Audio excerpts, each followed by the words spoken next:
चतुर किसान और जादुई बीज। एक छोटे से गांव में रामू नाम का एक चतुर और मेहनती किसान रहता था।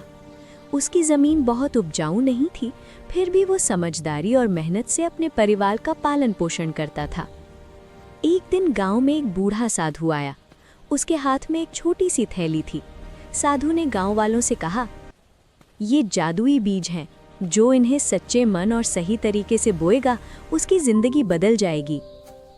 गांव के कुछ लोग लालच में आ गए, पर कोई भी साधु पर भरोसा नहीं कर पाया। सिर्फ रामू आगे बढ़ा।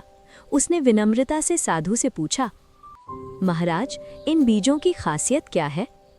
साधु मुस्कुराए और बोले, ये बीज सिर्फ उसी खेत में फलते हैं जहां ईमानदारी, धैर्य और मेहनत होती है।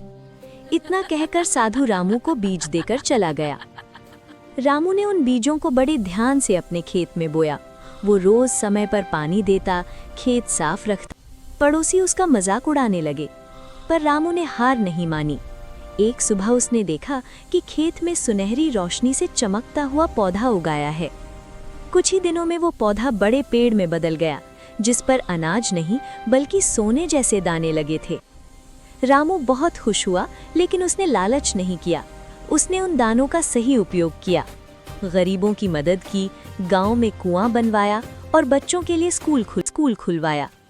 कुछ समय बाद साधु फिर आया और बोला, रामू, असली जादू बीजों में नहीं था, बल्कि तेरी सोच और मेहनत में था। रामू मुस्कुराया और बोला, महाराज, मेहनत और ईमानदारी ही सबसे बड़ा जादू है। ईमानदारी, धैर्य और मेहनत से किया गया काम हमेशा मीठा फल देता है। सच्ची खुशी दी है।